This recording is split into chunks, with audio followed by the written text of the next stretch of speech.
Generating traffic and sales can be a challenge for online merchants. But selling on the Walmart Marketplace puts your products in front of millions of customers who shop on Walmart.com. And right now, sellers who join Walmart Marketplace can save up to 50% on referral and fulfillment fees for the first 90 days. So get started today. Head over to marketplace.walmart.com/savings. That's marketplace.walmart.com/savings. Welcome to E-Commerce Conversations, a podcast by Practical E-Commerce. This is Kerry Murdoch with Practical E-Commerce. Welcome to E-Commerce Conversations. Miva is both a pioneering early-day shopping cart and, for 2014, a cutting-edge progressive platform. Its president, Rick Wilson, joins us today to discuss, among other topics, how an e-commerce provider remains fresh and relevant over the years.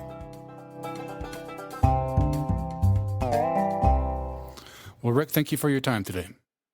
Well, thank you for having me, Kerry. I always like being here with you. Thank you. We're looking forward to visiting with you. You are president of Miva, which, of course, is a pioneering e-commerce platform, and it dates to 1996, which is a long time in internet years. My first question for you today, Rick, is what's the secret for keeping a company fresh and relevant, which you have certainly done over the years? It's a good question. I think first and foremost, for us at least, you have to have a vision for what you desire your company to be. And then the other half of that equation is the fact of the matter is on most days, you're not going to be achieving that vision, right? And so, I'm sure you've seen the motivational speaker drawings where they show, how you think you get to the moon and how you really get to the moon, and one's a straight arrow and one's a wild line that ultimately gets to the moon.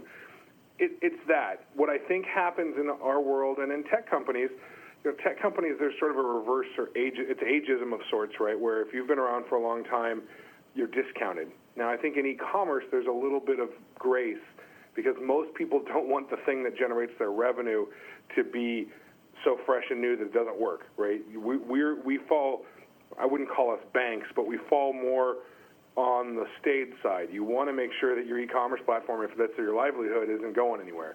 But there is a vision, and you have to have a vision for where this company's going, and you have to have a lot of self-reflection about, why am I not hitting my vision today? And it's a bit like going to the gym every day. It doesn't always feel like you're making progress, but then you look in the mirror after 3 months or 6 months or a year, and you're like, wow, I can't believe how far we've come. Russ and I were talking about this recently. In the last 7 years since we repurchased Miva, Miva has grown both in an employee count basis and in a revenue count basis roughly 20-fold. And but at any given moment, it sort of feels like you're swimming against the tide. And so I don't know if that makes a lot of sense, but I think it's that. I think the other thing you got to do in our world specifically is I'm an avid e-commerce user. I geek out at night clicking on e-commerce sites and seeing what they do. I watch the market a lot. I pay attention to what other companies are doing. Not to get direct ideas, because very rarely do we directly follow what someone else is doing, but I try to get my head in their thinking. And I think the last, and other than vision, the most important part of it is I try to consistently put myself in the merchant's shoes. If I was running a small business that was doing anywhere from $10,000 to $500,000 a year in online sales, what would I want my provider to be thinking about for me? And I think if you combine all four of those things, you can fight the good fight and stay fresh. You mentioned Russ. You're referring, of course, to Russ Carroll, the CEO. You are the president of Miva, as we know. You and Russ and some other folks, as we understand it, purchased Miva in 2000. Is it 2007? Is that 7 years? Yep, 2007. Many observers have admired the changes and the progress that your team has made over the years. You mentioned that revenue has grown 20-fold. Can you expand on that just a little bit in terms of numbers of customers now versus then, revenue size now versus then, that sort of thing? Sure. So because we're private and we don't share that information, I'm going to talk in brackets if that's okay. But so in all metrics but one, Miva is a much bigger company. Like I said, grown 20-fold in the last 7 years. The only metric that has gone down, and we did this willingly, in Miva Inc.'s sort of first run, so call that 1996 to 2007, the company sold 300,000 plus licenses, and at one point in 2002, 3 or 4, somewhere around there, we were, for lack of a better term, the Magento of that day, right? There was hundreds of thousands of active stores. If you were a small business looking to get an e-commerce platform, you invariably got Miva most of the time. SaaS platforms hadn't really hit the market yet. None of them had any traction at that point. And when we bought the company back, as much as it was great to have that pat on the back of, wow, look how many customers you have, that first iteration of Miva was never successful on the business side. It was always teetering on the edge of disaster financially in one way or another. And so when we bought the company back, we focused on the business. So today we have between 15 and 20,000 active stores, which is the only number that's down from our peak. At our peak, we were in the six figures on that. But the big difference is our stores now are primarily hosted with us. They don't have to be. Our product is flexible to be hosted anywhere. But they're primarily hosted with us. We're in the $10 to $20 million a year revenue range. We're profitable, and we have roughly 100 employees divided between the San Diego office and our Tampa office. That's fantastic. Congratulations. And actually, thank you very much. And the last part of your question was, where did it start? When we bought Miva back from the previous owners, even though this wasn't what the peak revenue was during the dot-com boom, its revenue was well under $1 million, and it had 5 employees. That's amazing. That is amazing. Speaking of Miva, we're referring to the company as Miva, and it was not that long ago, a few weeks ago, I think, in fact, that the company was Miva Merchant. Now it's Miva. Why the change? Ultimately, the change for us internally in our heart, at some level, it was always Miva. We had to train ourselves to call it Miva Merchant. The Miva name itself was invented by us, by the royal us, if you will.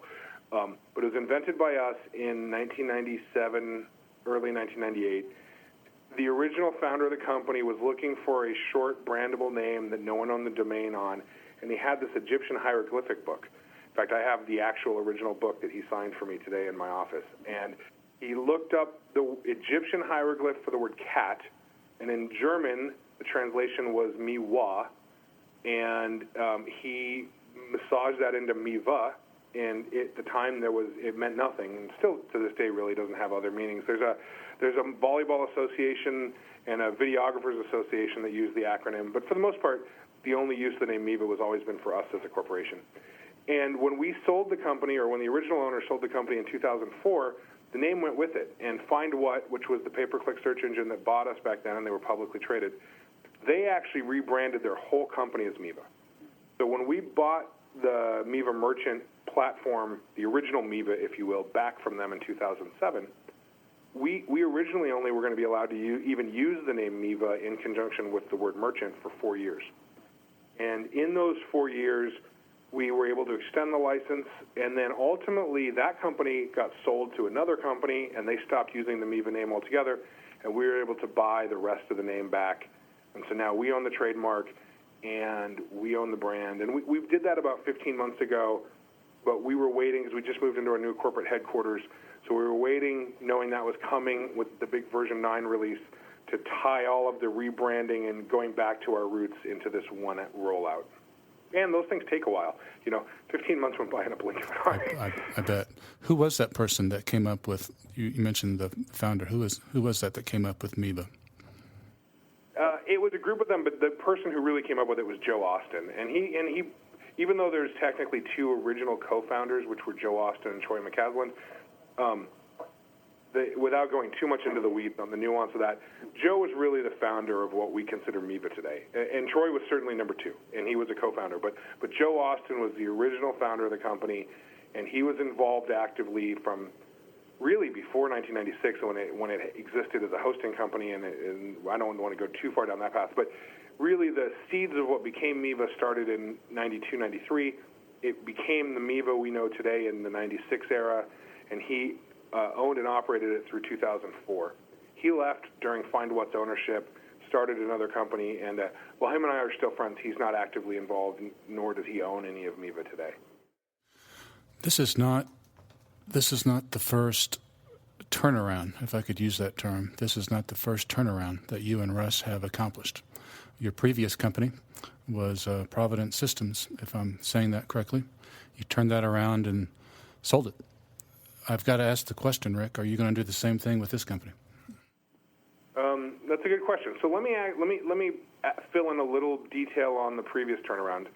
So yes, Russ was the CEO of that company, and he owned a big piece of it. And yes, he sold his piece, but he sold his piece to the original founder of that company, who was always the majority shareholder. And that company, even though they've changed their name, is still owned and operated by its original founder. So the story is a little more nuanced than that. It wasn't like a tech company that was built to be sold. That's not the important question. The important question for us is, what are our long-term plans with Miva, the platform, right? Because that's always a risk. You look at some of these VC-backed platforms, and the goal is not even in question. The goal for all of those cases is an exit. In our world, that's impossible to know. You know, if this is, I'll just use a random example. If Google or Apple, you know, two of the biggest tech companies in the world, two of the biggest companies in the world, showed up today and offered to buy us, is it plausible? Sure. But that's not how we built the business, and it's impossible to know. We have built the business, in fact, we have proactively built the business in a way that sort of eschews that. You know, if you look at how most of the tech companies get built and sold, they raise a seed round, they do a Series A, B, C, and D, and then at the end of your Series D, you need to have a few things going for you. You either need to have enough runway to get profitable, or you need to have a strategic buyer, you need to have an IPO, one of those things. And you really are sort of on a, if you've talked to enough VCs or heard this behind the scenes, they all operate on a 3 to 7 year window, right? So when they put their money in, they're expecting you to sell this thing in 3 to 7 years. Luckily, Russ and I don't have that restriction. We don't have a dime of outside money. We're not beholden to anybody. And so I have no idea if we'll sell Miva, but I can tell you we're not building it to sell it. We're building it to build a great company for our customers that we plan on operating for as far as we can see. Lots of speculation as to what Yahoo is going to do with its, what is it, $8 billion that they have now from the Alibaba IPO. Yep. And, you know, well, and Alibaba itself, right? So Yahoo got a piece of that, but Alibaba got the lion's share. And, you know, in the world of tech, the numbers that roll around, for the most part, the world of e-commerce is a little more sober. You know, there are apps out there that I don't fully understand what they do, like that app Yo. That all it does is put the word Yo on your iPhone screen, and they raised a few $1 million. So there are some crazy things that happen in tech. We have gone a different direction. We have ultimately built this more in the model of Basecamp 37 Signals. Now, they're very vocal about it. They've sort of staked a claim in the ground being this anti-VC crowd. I wouldn't put us in, I wouldn't put us that. I wouldn't call them zealots, but I wouldn't put us in that camp. But we're certainly sympathetic, and our DNA is similar to that. I believe you're about to release version 9 of your platform. Could you tell us about version 9, why you did version 9, and what's in that upgrade? Yeah, absolutely. Thank you for asking. So version 9 is coming in the next, I would call it 30 days at the most, but maybe even a little sooner. And there is hundreds of little things, but there's 4 key things in version 9. One is, sort of believe it or not, we had never rebuilt the administrative interface. We had put some color to it. We had done some minor tweaks. But really, we were living in a 1950s house that hadn't been rebuilt for a long time from the admin side. And it was working on the same exact paradigm that was launched with Miva Merchant 1 back in the 90s. And so we took a step back and said, look, there's both the sense people like using something that feels new and fresh, but that's probably not enough to make us do it. The real issue for us was just the world of JavaScript and Ajax has become so dominant for the things you do when you're actually administering a store that we wanted to take a step back and rebuild the admin both in a asynchronous world and also for a touch world, right? So operating it from tablets and phones and any future touch device that we haven't conceived of yet. And we also wanted to make it so it's a lot faster for us internally and for third parties who build add-on features to deploy new features.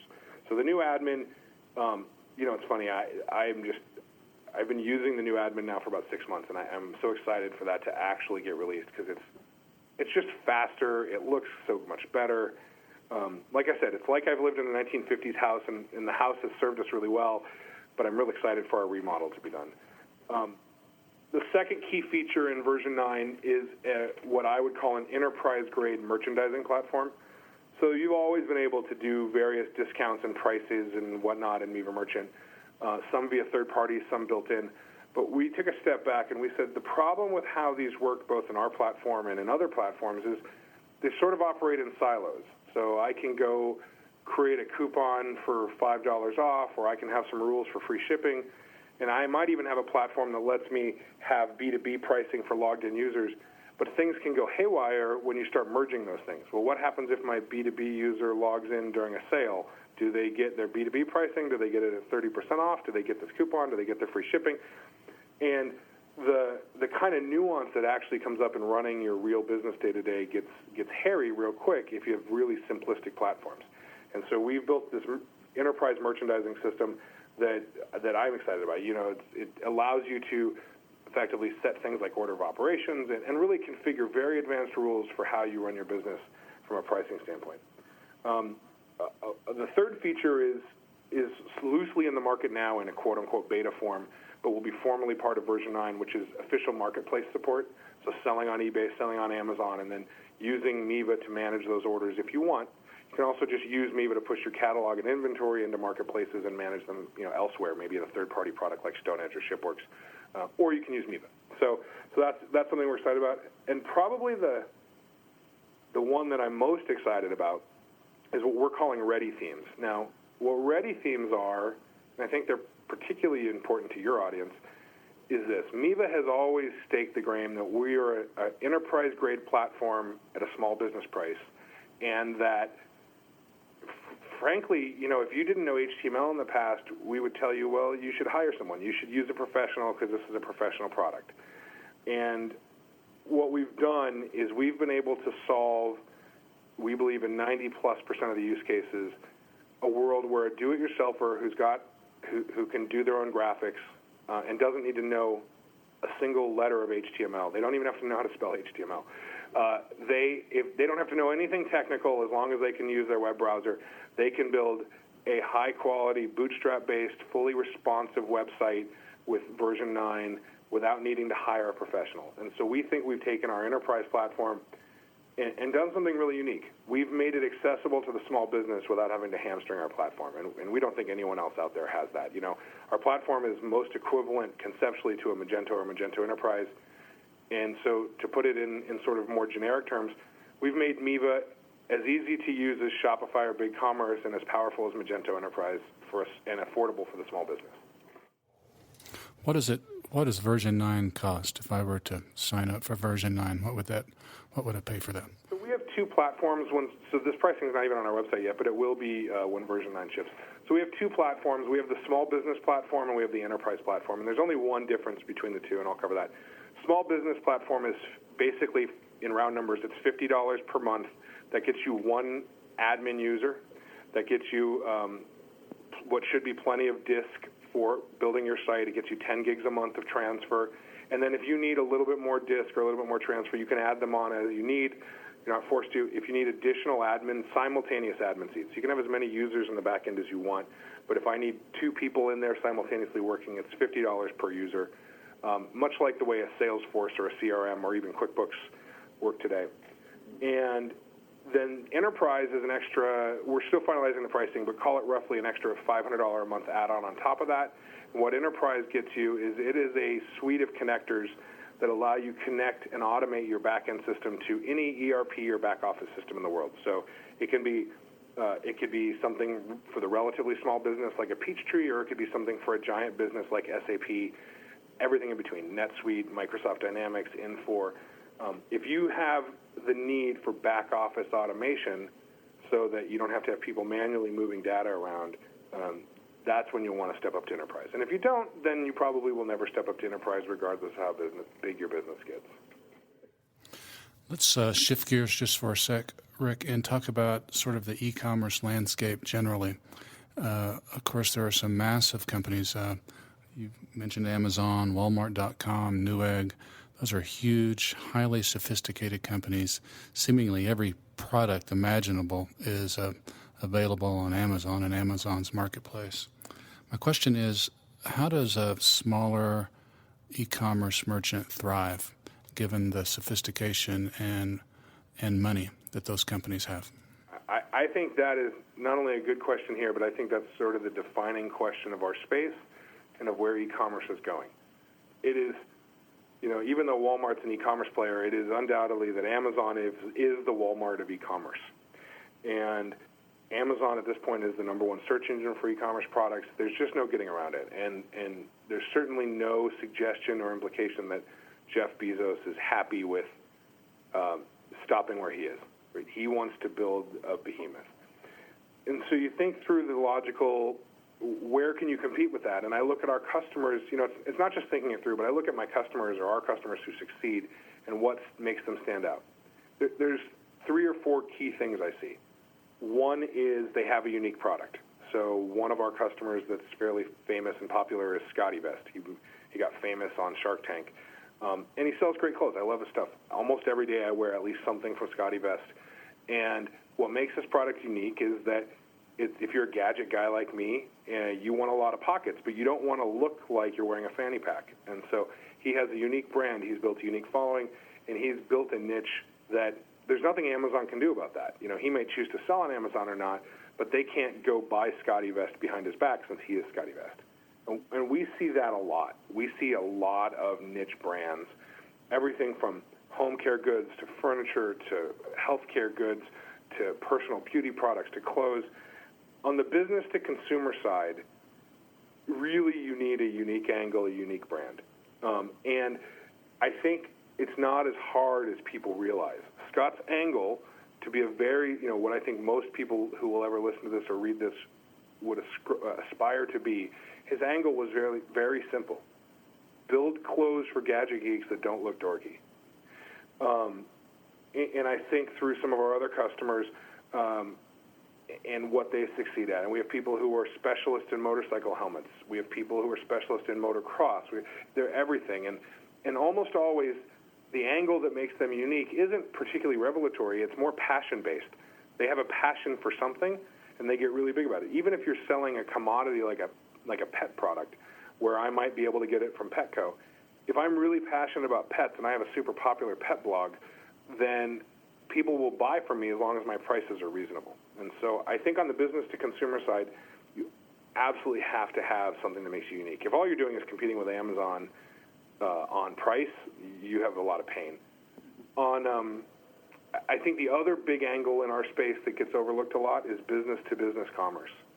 There is still an amazing amount of business happening out there that's done via email, via fax, via what I would call analog methods, right, where I'm talking to a salesperson or I'm calling something in and I'm placing an order, and that order flow can really be optimized. And most people don't think of that as e-commerce. They think of, I go to Amazon and I bought some soap. But the truth is that some of our biggest customers, it's really facilitating digital payments, digital business-to-business ordering, those kind of things. And those kind of things are going to be very hard for an Amazon or a Walmart to step in on because they're, again, so highly specialized and unique. And I think, it sounds a little bit cliche, but I think that you really have to understand your unique sales proposition. You have to know what makes you different than everyone else, and just be really committed to that. For purposes of our listeners, I've been visiting with Rick Wilson. Rick is the president of Miva. That's Miva.com, M-I-V-A, Miva.com. And Rick Wilson, we want to thank you for your time today. Perfect. Thank you so much, Gary.